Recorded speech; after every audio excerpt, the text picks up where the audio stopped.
So, you know, we act out things we don't understand all the time. And if that wasn't the case, then we wouldn't need a psychology or a sociology or an anthropology or any of that, because we would be completely transparent to ourselves. And we're clearly not. So we're much more complicated than we understand, which means that the way that we behave contains way more information than we know.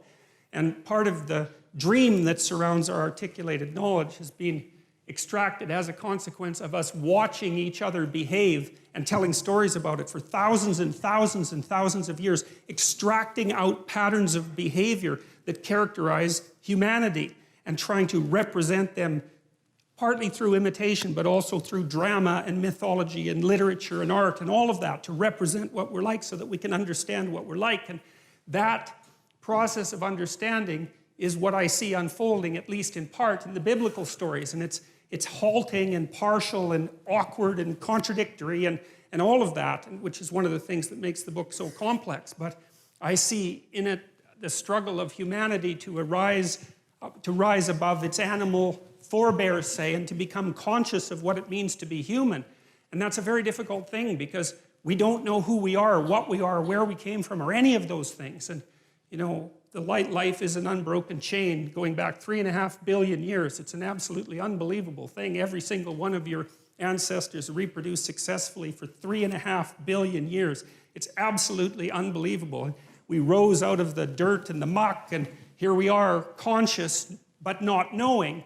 And we're trying to figure out who we are. And a story that we've been telling, or a set of stories that we've been telling for 3,000 years, seems to me to have something to offer. And so when I look at the stories in the Bible, I do it, I would say, in some sense, with a beginner's mind. It's a mystery, this book, how the hell it was made, why we preserved it, how it happened to motivate an entire culture for 2,000 years and to transform the world. Like, what's going on? How did that happen? It's by no means obvious, and one of the things that bothers me about casual critics of religion is that they don't take the phenomena seriously, and it's a serious phenomena. I mean, not least because people have the capacity for religious experience, and no one knows why that is. And I mean, you can induce it reliably in all sorts of different ways.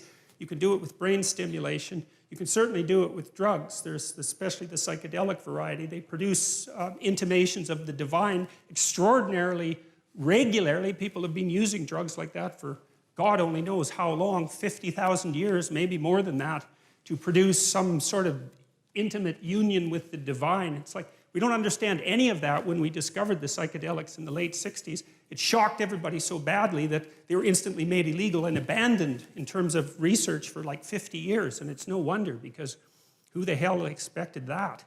Nobody. Now Jung was a student of Nietzsche's, you see, and he was also, I would say, a very astute critic of Nietzsche. He was educated by Freud. And Freud, I suppose, in some sense, started to collate the information that we had pertaining to the notion that people lived inside a dream. You know, it was Freud who really popularized the idea of the unconscious mind.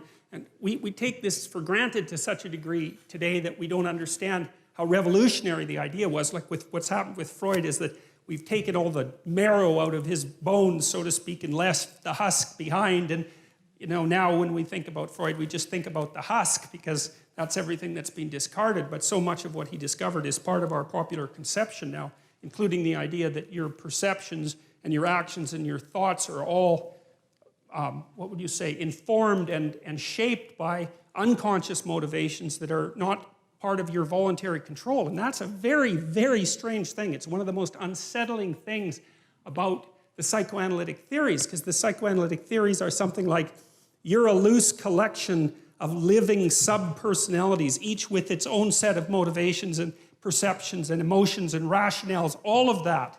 And you have limited control over that. So you're like a plurality of internal personalities that's loosely linked into a unity. You know that because you can't control yourself very well.